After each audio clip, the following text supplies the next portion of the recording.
France میں حکومتی سرپرستی میں گستاخانہ خاکوں کی اشاعت اور تشہیر کے خلاف احتجاج کا سلسلہ امریکہ تک جا پہنچا۔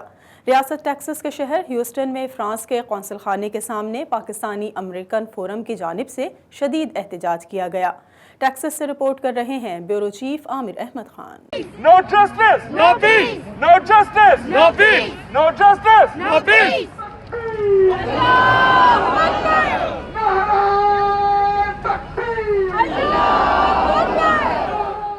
صدائے احتجاج بلند کرتے ہی افراد امریکہ کے شہر ہیوسٹن میں فرانس کے کونسلیٹ کے سامنے جمع ہیں۔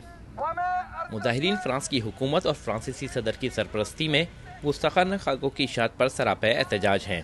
مظاہرین کا موقف ہے کہ آزادی اظہار کے نام پر مذہب اور پیغمبر صلی اللہ علیہ وسلم کی شان میں گستاخی ناقابل برداشت ہے۔ مقصد یہ کہ پیسفلی سارا پروٹیسٹ ہو اور ہم جو ہے ان لوگوں کو بتا دیں کہ ہم لوگ خاموش نہیں بیٹھیں گے۔ سب کی عزت ہوتی ہے، سب کی، آپ کسی کو آپ اس طرح سے نہیں کہہ سکتے۔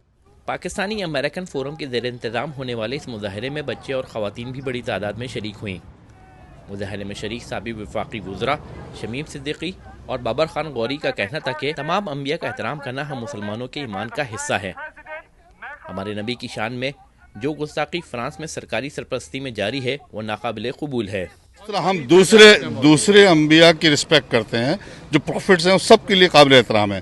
اسی طرح محمد صلی اللہ علیہ وسلم کی بھی رسپیکٹ کی جائے اور مسلمانوں کی دل آزاری نہ کی۔ خاص طور سے فرانس کے صدر نے جو اپنی تقریر میں وہ اس کو اپریشیٹ کیا ہے، جس نے وہ کارٹون بنایا ہے اور جس کا وہ اس ٹیچر کو انہوں نے ہائیسٹ ایوارڈ دیا ہے، اور جب اس سلسلے میں اس پروٹیسٹ اس ہمارے نبی کریم صلی اللہ علیہ وسلم کے ناموس رسالت کے سلسلے میں ہم نے یہ پروٹیسٹ یہاں پہ کیا ہوا ہے۔ ظاہرین کی جانب سے فرانس کے کونسلیٹ میں احتجاجی یادداشت بھی جمع کرائی گئی، جس میں توہین آمیز خاکوں کے حوالے سے مسلم کمیونٹی کے تحفظات سے آگاہ کیا گیا۔ آج ہم نے ان کو ایک سپاس نامہ بھی پیش کیا، آج ہم نے ان سے بحث بھی کی، ایک چھوٹا سا مباحثہ بھی کیا ہے کہ اگر ہولوکاسٹ پہ بات کریں تو وہ کرائم ہے، لیکن اگر آپ میرے نبی کے اوپر بات کریں تو وہ کچھ بھی نہیں ہے۔ تو انہوں نے وعدہ کیا ہے کہ ہمارا جو ہم نے ان کو سپاس نامہ دیا جس میں ہم نے لکھا ہے وہ پریزیڈنٹ میکرون تک پہنچائیں گے۔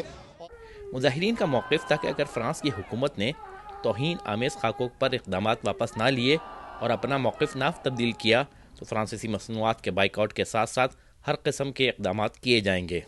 اتنی بڑی تعداد میں مظاہرین کا یہاں جمع ہونا یہ پیغام ہے کہ آزادی اظہار کے نام پر کسی مذہب اور کسی پیغمبر کی توہین نامنظور ہے۔ کیمرہ مین حمزہ علی کے ساتھ عامر احمد خان، واسا نیوز، ہیوسٹن، ٹیکساس۔